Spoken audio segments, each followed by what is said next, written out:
And so I got introduced into this business by my father-in-law and his partner, and they turned out to be, real pioneers of the business. And it's been a journey, and I've just been the luckiest cat on earth to go find something 46 years ago that I love. And I'm 66 years old, and I still love it. Michael, you and I've known some guys that act like they invented, pecan pie, and they were filling land tracts, and I'm like, those are just old junky ass land tracts that aren't worth anything.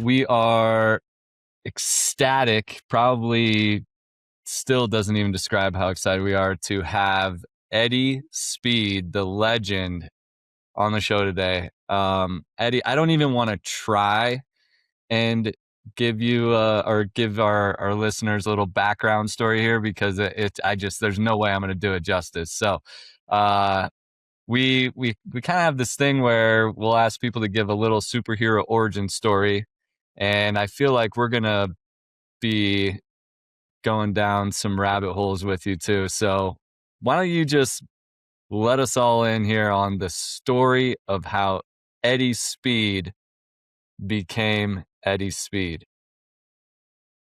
Well, Michael, thank you for the very kind introduction. Trust me, my family and my children will assure you that it is way exaggerated. The one thing I would say, I guess, to our listeners, our audience, is don't presume what God's plans are for you, and don't be scared to dream a little bit. Dreaming is not foolishly hoping, but it's following a path, and it could lead to somewhere you hadn't thought. I'm living in a 10 by 40 mobile home in Hattiesburg, Mississippi in 1980. And I meet a man who later became my father-in-law, and he introduced me into the world of buying seller finance notes. Market timing was crazy good because interest rates were 16 and 18%. And so people needed seller financing to make the cost of mortgages a lot more affordable. You could charge a lower interest rate if you were the seller and also carried the loan. You were the bank, right? And so I got introduced into this business. It was incredibly at its infancy. And so I got introduced into this business by my father-in-law and his partner, and they turned out to be, real pioneers of the business. And my wife and I married in 82. We moved to Dallas and started buying notes. And so one of the asset classes that we have pursued a lot in my career is land. And I bought about 20,000 land notes. I laugh and say that I've worn out a set of tires on an airplane flying somewhere to look at, country land that people have owner financed. And it's been a journey, and I've just been the luckiest cat on earth to go find something 46 years ago that I loved. And I'm 66 years old, and I still love it. Just luck. Well, luck and a lot of hard work. 20,000 plus notes. I mean, that's an insane number of notes. How did you get there? I mean, that is crazy. Well, I started out in the business just buying one-off mom and pop notes. And so I started out in that way. And then somewhere around the mid 80s, I started stumbling into people that had not one note, but 20 notes or 40 notes or whatever, right? And so I started kind of reverse engineering how I found these, real estate investors, these specialist real estate investors that sold like land tracts. I did the same thing with houses. I bought a whole bunch, I set up the note system for home investors in 1990. And, that's the ugly house guys. And now all of a sudden they're probably the most recognized real estate investor group that the general public would see. And it was kind of the same thing. I started finding these specialist groups, and this group of guys that, owner finance land Uh, and then all of a sudden, probably by 1995, I had 6 or 8 guys working for me that did nothing but go out and find people with portfolios of land notes. So we've seen every kind of land thing in the world. Michael, you and I've known some guys that act like they invented, you know, you know, pecan pie, and they were selling land tracts, and I'm like, those are just old junky ass land tracts that aren't worth anything. All the way to guys that sell land and let people live their dreams on land.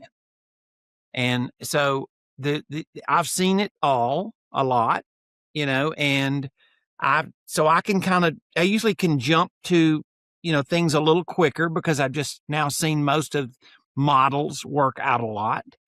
And I, like I said, it all, it's not, listen, you said hard work, and I have worked hard, and I still work hard, but working hard is not so hard when you love what you do. And I just somehow will tell you that this business I'm in, that if people have some success, they usually really like it. And I've just enjoyed so much working with guys that break up land. I'm a cowboy. I've legitimately been a cowboy. So I have associate's degree in ranch management. So I love country land. And, we're not breaking up property to where people are going to ranch on it. Usually what I see are people are breaking up ranches and letting people have country living on it. Is that right? Or it's a piece of property they're going to go to for the weekend, or it's that kind of thing. And so I like it. I've really enjoyed it. And land people have a special place in my heart. And I've been the land space myself for 30 something years. So, my side business is land. My main business is notes. And your side business is, maybe creating notes sometimes, whereas your main business is land. So we're not far apart. Yeah, yeah. I mean, your story is amazing, and we've gotten to know each other over the last few years through Collective Genius, and you've dropped like a lot of gold on us, when we're out to dinner or just sitting around in the hallways.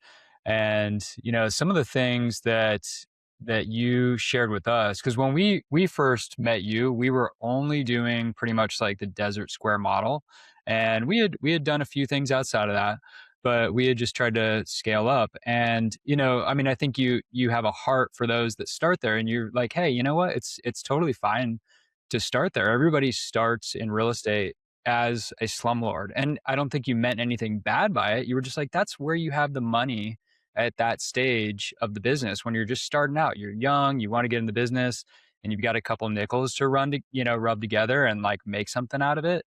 So you start with what you can afford, and then you start to move up the chain into like, or maybe move up the food chain into hopefully better assets. But Desert Squares, let's just use an example of something in Arizona that you can't really even build on, or something that's like landlocked in San Bernardino County. You can buy it for real cheap, sell it for real cheap, and you can make a return on it.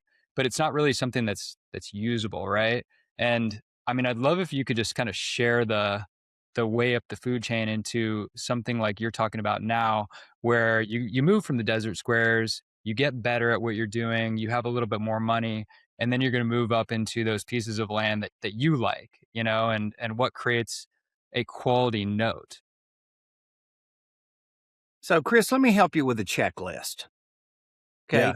Yeah. I've been, I've wasted more money flying and looking at worthless land than anybody you've ever met.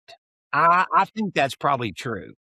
And I've seen all the spots and all the stories, and, I've been to you, all the desert squares and the swampland in Florida, and the, you know, stuff in, all the big old, if it's an 80-year-old subdivision and they're selling land there that's been resold 20 times and nobody's ever done anything with it, note to self, there may be something wrong. Yeah. Right? With you. You want to know what's wrong? That property is not letting that buyer fulfill their dreams on it. Mm-hmm. That's the real core of the problem. Poor people buying a desert square that they can't go ultimately put a house on. They can't raise their kids on the dirt instead of a concrete parking lot. The reason that people need affordable land is that they're going to go do something with it and change their life. Mm-hmm. And if that property's not developable, you just tricked them. Mm-hmm. Mm-hmm. Okay. I don't know what else to say.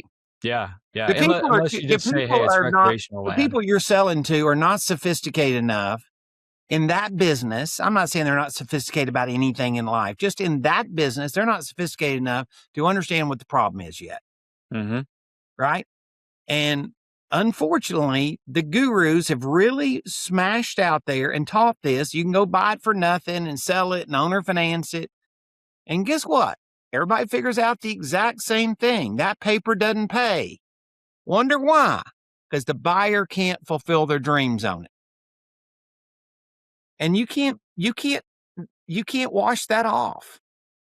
And I'm a paper buyer. Listen, Michael, you and I have had people that had tens of millions of dollars worth of paper. I would have jumped all over it if it were good paper. Like, of course I want to go buy volume. I'm a note ninja, right? That's my thing. And they're running these deals by me, and I'm like, nope, won't do it. And they're like, why? And I'm like, because I'm telling you, it won't pay. And guess what? People come back later and say, like, golly, Eddie, you were right about that. Like, it was like, the only thing I've got in front of the other people in the industry is experience. I've been doing this for 46 years. So I've already seen how it plays out down the road. And so for those reasons, I care about helping people look at land and say, how can I serve people well and it make me a pile of money? And that is start out with desirable land that the buyer can fulfill their dreams on the land. If you can hit yes in that blank, buddy, you got a machine. Yeah, and that's funny. I mean, to say it a little bit differently, one of the core principles that I took away from meeting with you very early on was, how do you value a note? It depends on the value of the underlying asset, right? And in our space, there's a lot of unconventional stuff that goes on, even in the underwriting for the sale itself. And you take a first principle approach where it's like, you know what? Like, the borrower, I'm not going to dive so deep into know what their credit score is and immediately disqualify them if they're under a 700, or to see what their reserve assets are going to be, or a lot of the fundamentals that go into the traditional lending space. Your foundational principle is, what is the value of that underlying asset? If it's a good property, then I'm going to move on, and then I'll start working through some of my other checklists. But man, if that property isn't good, I'm going to the next one. Well, let me take it. When you really look at how I figured this out, you're going to figure out it wasn't brain surgery. Okay. I've seen that you can't attract really good buyers unless you have really good properties you're selling them. And that's true with houses and it's true with land. So if I've seen some really dilapidated houses and some really bad neighborhoods and all of that stuff, right? Or it's on the house side, that's the thing, right? And or it's either condition of the house, or is it a blighted neighborhood or whatever. And it's not a shocker that you when you go look at the credits of these people that bought that kind of a deal, they all have had a bad history of paying everybody back. And when you look at the land, it's the same thing. So you can't attract good buyers unless you've got something good for them to buy. And so if you have these desert squares and what just worthless land, right? And I get it. People say define worthless land. It's not developable. they can't go fulfill their dreams on it. Whatever that is, they're going to go do, they can't go fulfill their dreams on it. Usually we think of it in terms of water, power, septic, access, shape of the land. Y'all ever seen anybody selling those cigarettes? Their lots about 150 feet wide and about 3,000 feet long. Those are cigarettes. Y'all ever seen one of them? You get really close to your neighbors. You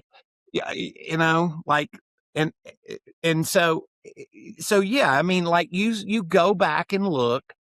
And of course, people have been breaking up land for centuries. And so you go back and look and you're thinking like, if I had that land at a minimum, what would be acceptable to me? Well, I want to put a house on it one day. I want to put a second home. I want to be able to go to use it. And there are people that buy land just to go rove around them. They just want to go, they want wilderness property. And there's nothing wrong with that concept as long as it fits that story, right? And so it doesn't mean that every deal has to be exactly the same. And so that's where I came up with this little saying, can they fulfill their dreams on it?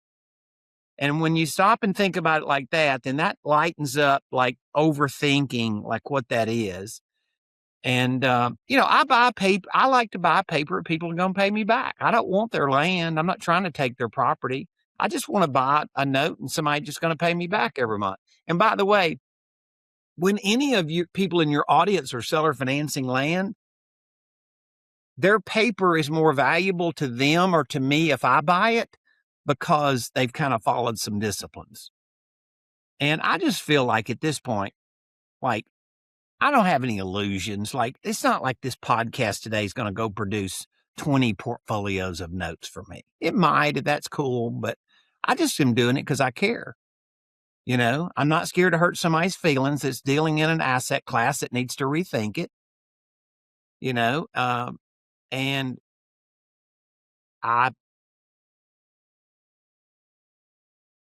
what I found out about people dealing in land is very similar to slumlords.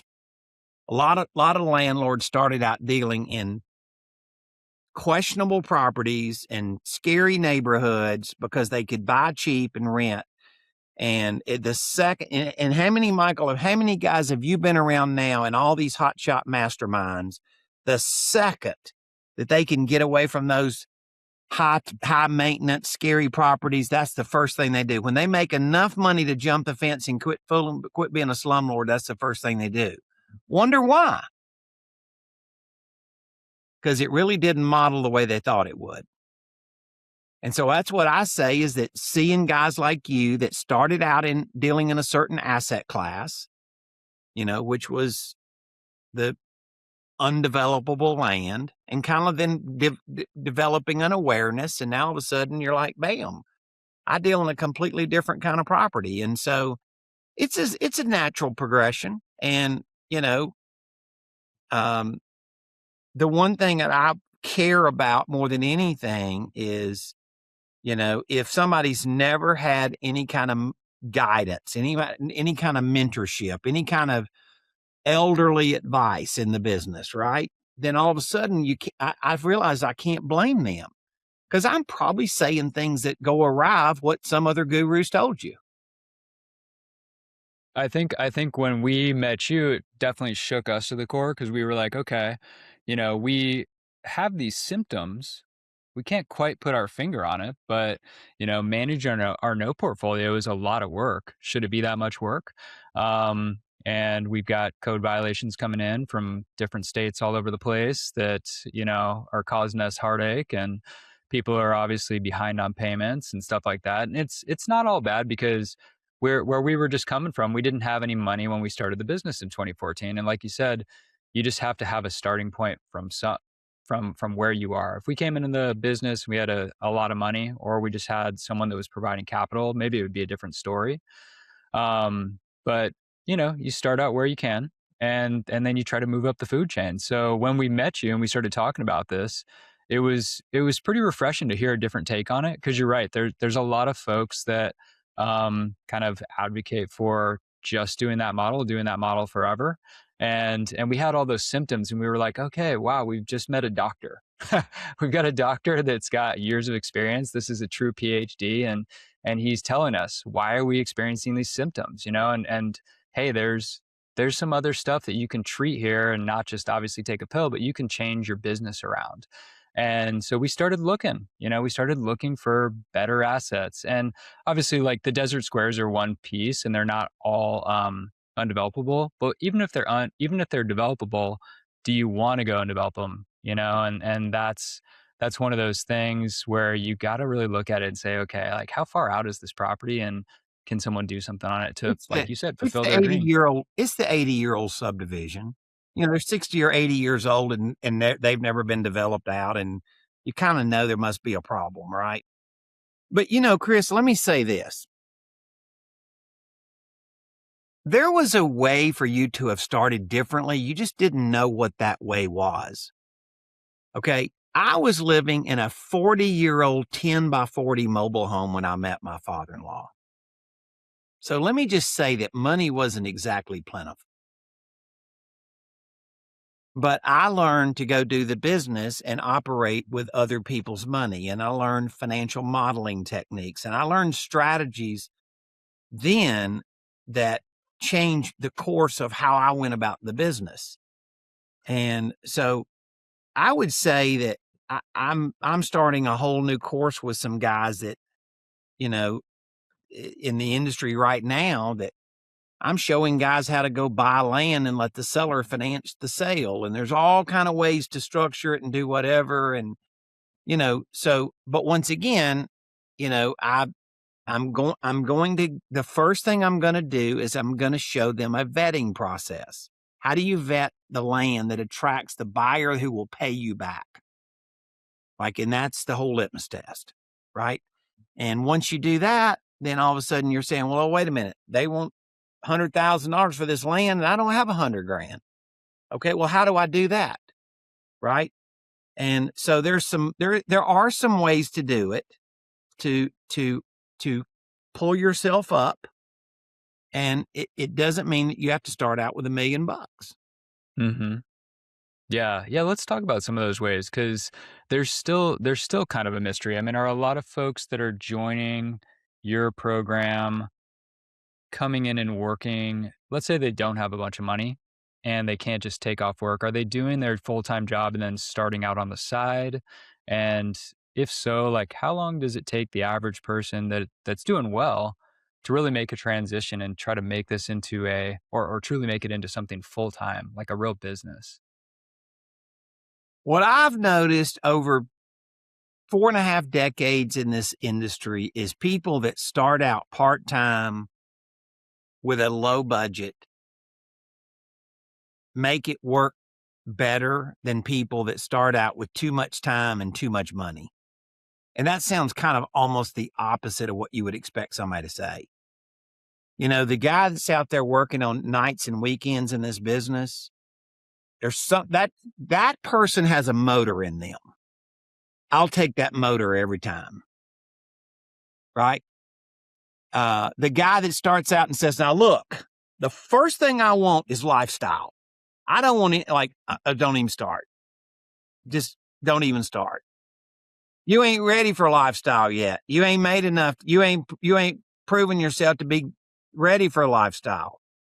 Because the truth of the matter is, this business, to start out from zero, and this is not what the gurus tell you, so I ain't selling training. It's you better embrace being uncomfortable. I'm sorry, but what person do you know in life that's really excelled at anything? Academics, being innovative, being a musician, being in the arts, being in sports. Like, what person do you know that's taken it to a level of significant success that hasn't been through the cycle of comfort zone, growth zone, greatness zone? Mm-hmm. Which person do you know that hasn't got, if they're in greatness zone, they already are very comfortable with being uncomfortable. Right. Yeah. They've gone through that valley of despair for sure. And so that's not, believe me, I ain't trying to sell training here because I know that's not what the gurus say. Right. Right. You mean you can't just get rich tomorrow after you take a course? Well, if my course, if you buy my course, everybody else's course is going to, that. Okay. Good stuff. I like it. Well, let's talk about some strategies to buy notes. So you mentioned seller financing. And when you're talking about seller financing, you're talking about talking to the owner of the land, right? And saying, hey, can we buy your land directly from you using seller financing? Yeah. I mean, there's a filter process, right? The first thing you have to do is if you're going to try to get the seller to carry terms for you, and land, they're 8 or 10 times more likely than they are with a house because they're not getting any money now anyway. They probably have a piece of land. They call the realtor. The realtor's had a sign on it until the weeds grew above the sign, and they didn't sell it. And now all of a sudden, in their mind, it's like it's not saleable. And even though it's good developable land that somebody it probably needs a haircut. It probably needs cleaning up. And so you're saying, what's wrong? And the answer is, if you could show them a way out, it's good. And so, in order for them to own or finance you, sometimes they need some money. You got to figure out how much money they need. Like they're selling it and they've got a wolf at their door. How big's the wolf? And how do you typically go about figuring that out? Is it just conversations with them to find out, how much money do you need now and how much money do you need over time? Is that how you kind of structure that? You gotta find something common. You gotta find a common conversation. You guys know, you've been to note school, you know this. Like everything I try to do is about just making it something that's life relatable. Everybody with a driver's license understands that the furniture company very commonly finances furniture for people, right? I mean, like pretty much everybody with a driver's license get that one. Okay. Let me ask you a question. First and foremost, is the furniture company are they a bunch of dummies? Are they kind of like, you kind of feel sorry for them because they're not very smart, or you think they are kind of like really smart? Leaning They're the smartest guys out there. Look at all the industries that the most profitable thing they do is the finance piece. Car dealerships, furniture, you get it? Mm-hmm. Yeah. All right. So if I'm having a conversation with a guy trying to sell me a piece of land, the first thing I have to do is to say, just because you're not getting all your money today does not mean that's a bad financial decision for you. And so I call it the furniture company offer. They have to kind of relate to something that they think the furniture company's smart, and they can see why they can sell more furniture at a better price. And so that mean that then I start connecting some dots for people. Framing, they call it, right? Mm-hmm. I'm doing something that all of a sudden makes sense to the seller, and I'm saying something in a way that nobody's ever really approached them in that way. If you just want to go take cash for land, it's, cash prices, if you've tried to sell it, and they have, if you tried to sell it and you didn't like the price, then maybe you just weren't dealing with somebody that was helping you think through this in a way that makes it a win-win. I can pay more money for your land, but it's not going to be because I can pay all cash. I can pay more money for your land if you'll help me buy it, just like the guy's trying to buy the couch at the furniture store says. I'll pay you a better price for your couch, but I need some help in how I finance it. And now all of a sudden you guys are nodding your head. You see, that's what really happens in the conversation. Now all of a sudden the seller's like, oh, wait a minute. Oh, wait, this isn't brain surgery. This is just simply figuring out something. Sales is pointing out things that the customer wouldn't have thought about unless you pointed out to them. Mm-hmm. That's called benefits-based selling, right? Every sales book in the world essentially teaches benefits-based selling in some way, right? And so all I'm doing is the obvious of pointing out to them why this could make sense in a way they've never thought about it. Right. Okay. So you guys, I mean, I love that. And it's, somewhat, I mean, it makes all the sense in the world.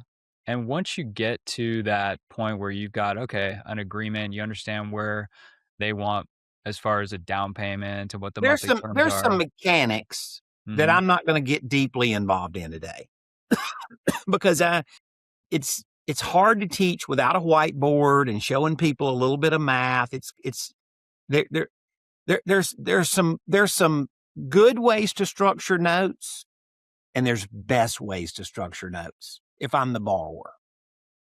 Okay? A good way to structure notes would be if the seller would take 0% interest and carry the payments for me for 40 years. Problem is, it's hard to get somebody to play in the sandbox with you that owns the land. In other words, they're not willing to carry those terms. So you got to know that in real life, they're probably not going to carry really long-term note a high percentage of the time unless they're going to earn some interest. But it's how you apply the interest that really matters. So I start out with low interest, right? Like 1 or 2%. But the longer you carry the note for me, the more interest I will pay you. Now, the reason I'm okay with that is because I'm paying 1 or 2% interest on all of the amount that is owed. But by the time we get to 8 or 10% interest, I've knocked down the principal 80%, and I'm only paying that interest on like 20% of the amount that's owed. Okay? So I'm structuring a deal that's to my advantage, and I'm not ever going to deceive anybody and say, but I know that people like to go call their brother-in-law and tell them that they got 8% interest on their land. And that's true, they'll get 8% interest on their land, but not today, down the road. And so that's that's an example of doing a deal that I've tested now. Lord knows I probably structured 6,000 to 8,000 different creative terms offers with people I helped, right? Like how to go buy property where the seller carries the financing for you. Creative terms, right? And so that's an example of how you structure the deal. Now, let's just talk about down payment. Did you know that I'm a note buyer? Did I ever tell you that? Only So. Once or twice. 20,000. Yeah. So one of the things that you could do is go help them go sell part of their note.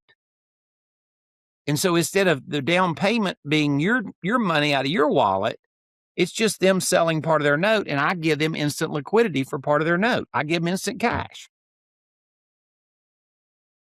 So now all of a sudden, I'm showing you a couple of things like this is how whenever you've done something so many times, you learn something on the 1500th try or after 5,000 tries, right?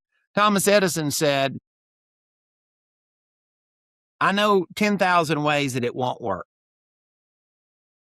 right? That's kind of where I am on this. I've tried a lot of stuff and I've heard a lot of theories, but then in real life and coaching people and helping them do it, I figured out like there's some little weird combination that I stumbled into after about 5,000 tries. And Michael, why in the world did I know it after try 1,000? I don't know, but I didn't.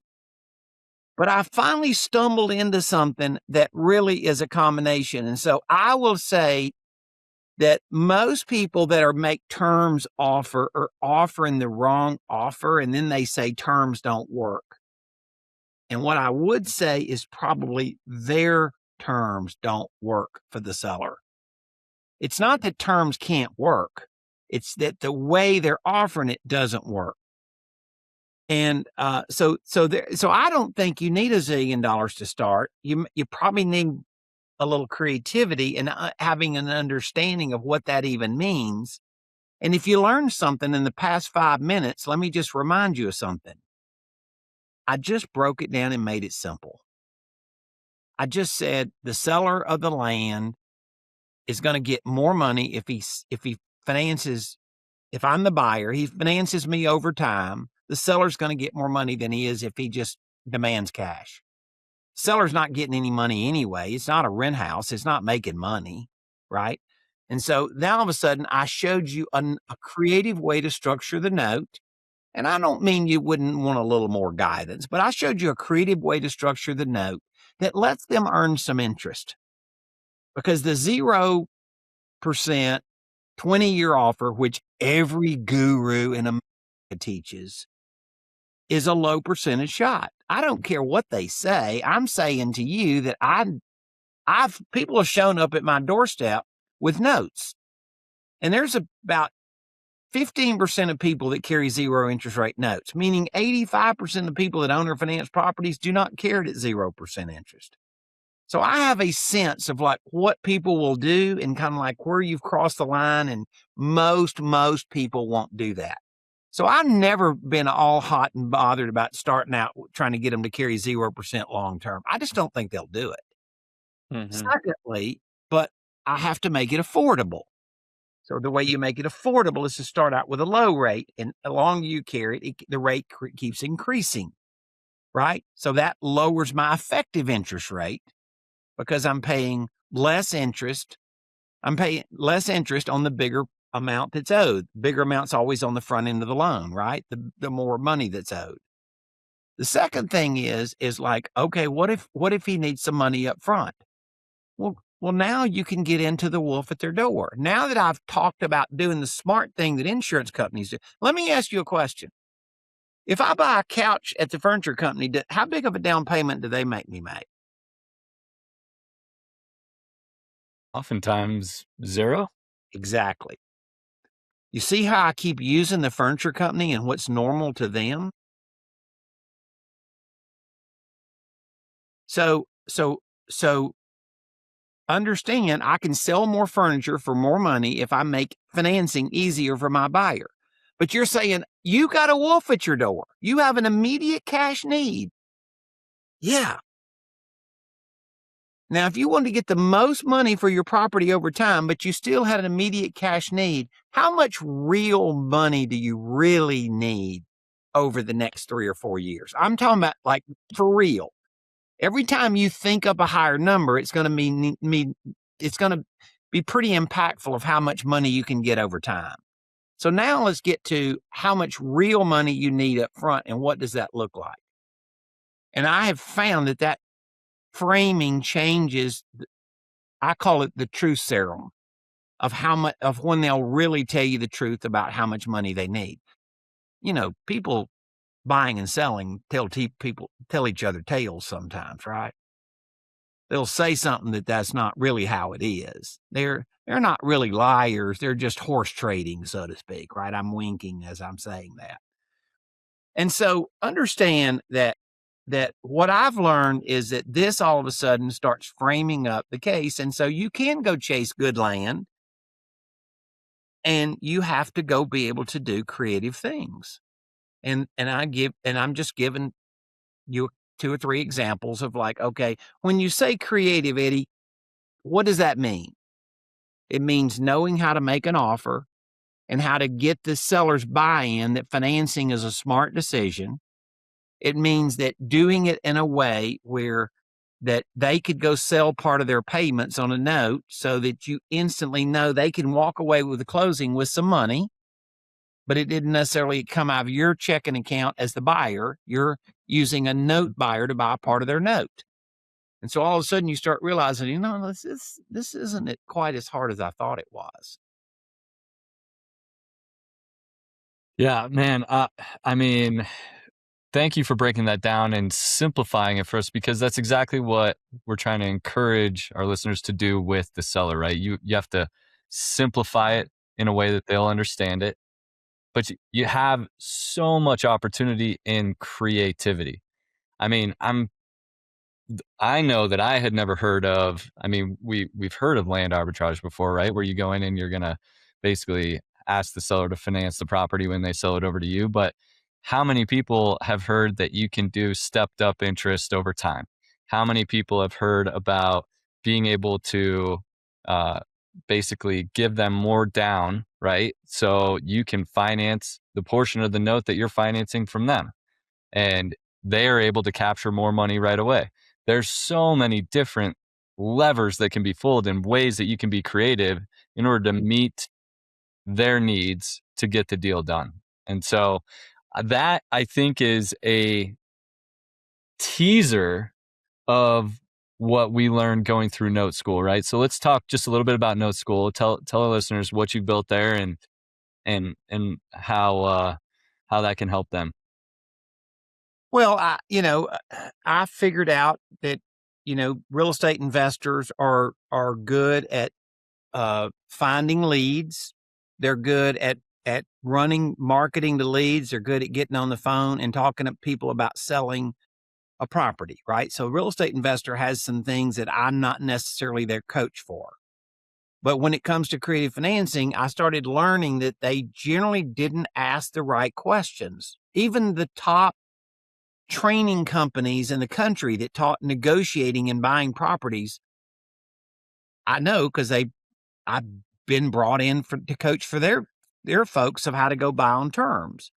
And it's just a little different way of thinking. It's a specialty. And what I would say is there's a brilliant marketer named Frank Kern. He's he's had a big impact over a lot of real estate info marketers and stuff. Very smart guy. He has a great saying.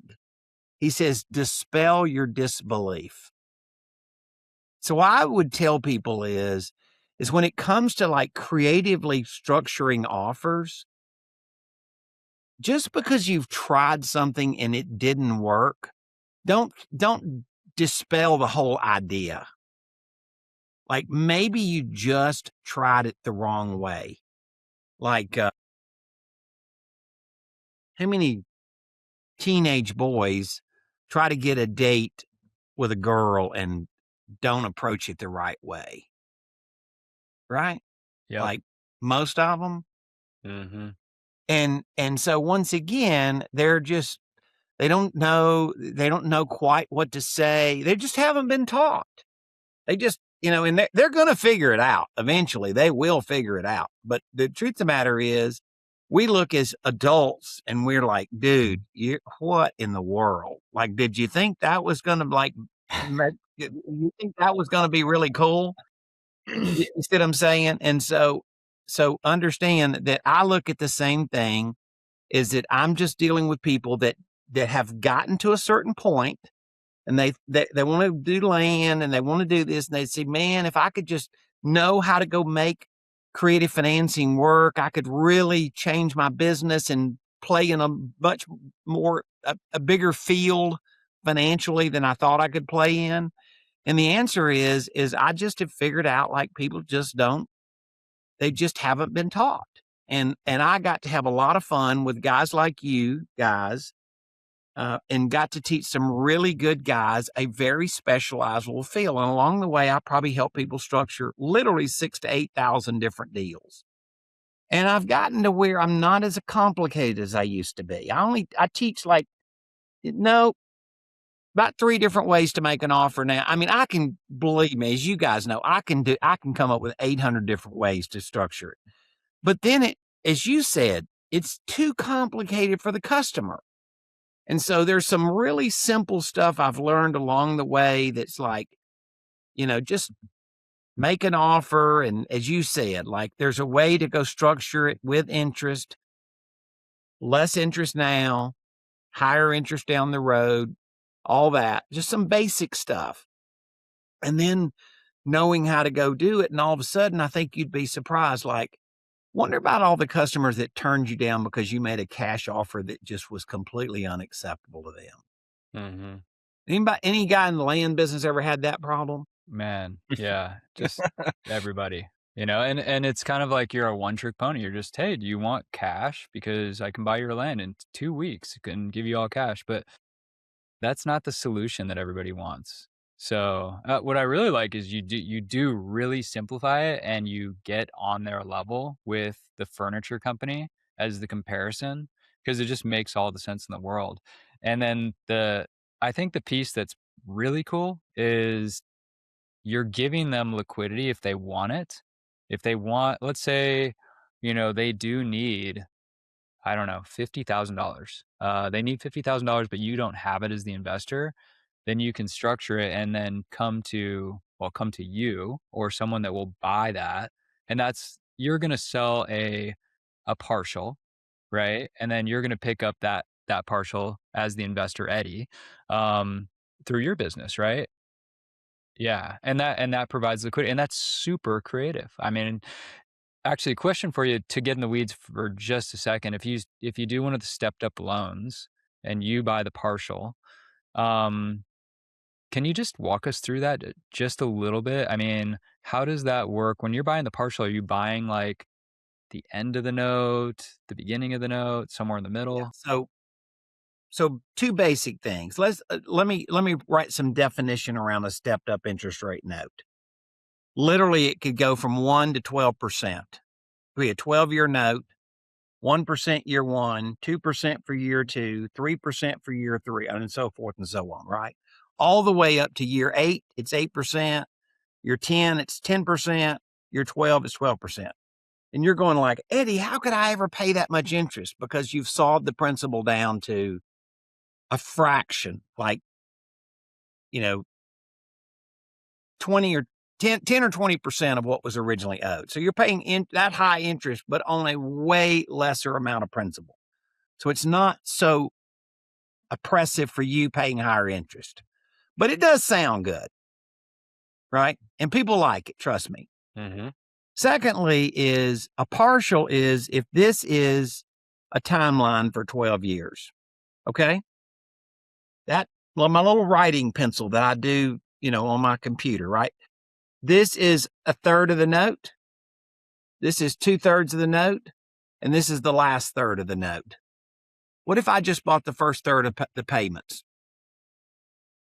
So if this were $100,000 debt, I probably could buy that note for about a third of the principal balance owed. So if it's 100,000, I'll pay you 33,000 and I'll buy the first third of the note. Now, if it's a 12-year note, that's about 4 years. Okay. Then they keep years 4 through 12, or they could sell me more than note. So just easy math.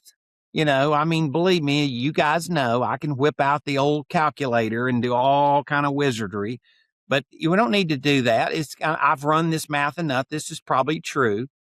And the seller could walk away with about a third of the price of their property. They're going to give up some payments. But in negotiating, we have to give up something to get something sometimes, right? So you got to give something up. But if they wanted to go do that, that would be a way they could do it. Okay. Yeah. That perfect example. That demystifies it there. Okay, cool. I mean, you learn all this in note school, which is great. Is note school, are you doing something different as well? You mentioned another program that you're putting together. Is that aside from note school? I've got some pretty high volume guys that sell land training that do have a discipline and care about selling good land to those people, and think if I can sell something that lets them fulfill their dreams on it, then all of a sudden, when I resell the land, I can sell it on a wrap note, right? I owner finance the sale, still having to know have to make my payment to the guy that sold it to me, right? And that's a wrap note, and I teach people that concept and doing that, and it's pretty fun. Like, you guys have seen some case studies. We can do it. The math becomes pretty unbelievable of what's possible.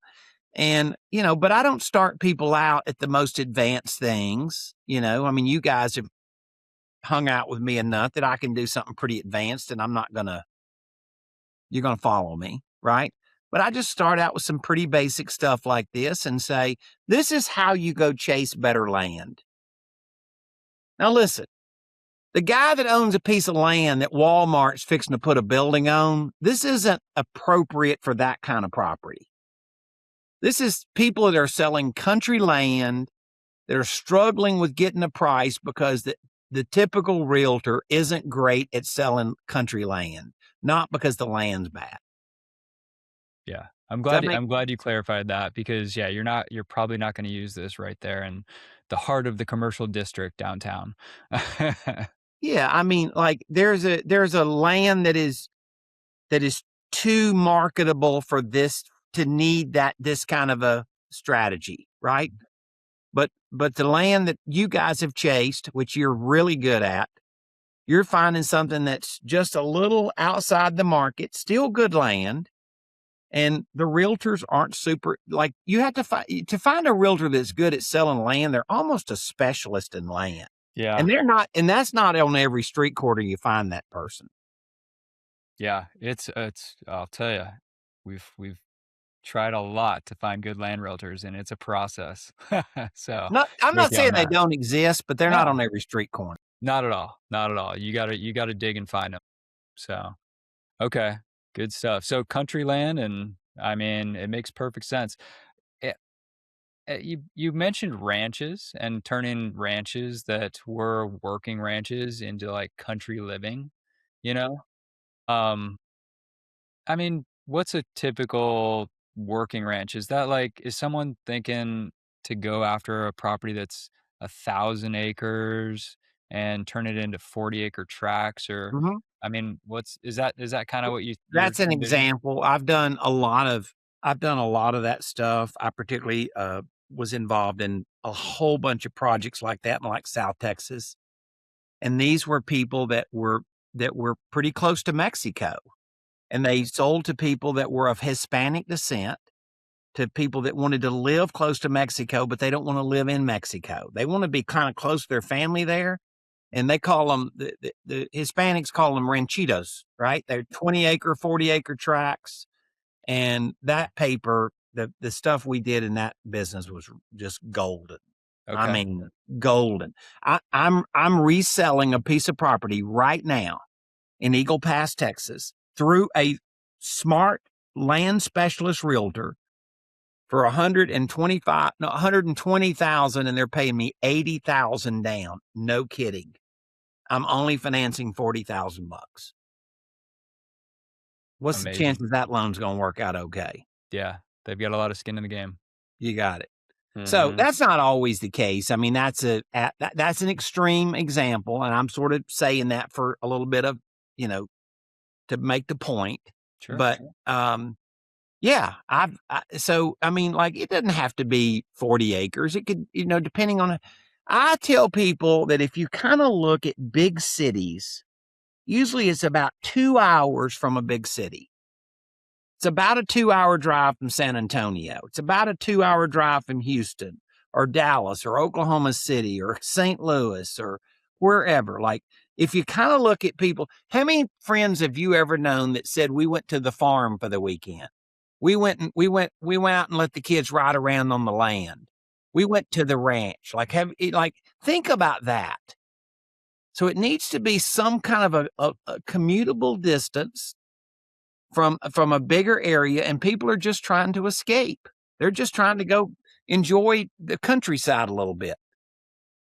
A lot of these people that have bought like land tracts where they put mobile homes on the land, and this person would say, I've heard this like countless times, I want to raise my kids on the dirt, not in a concrete parking lot.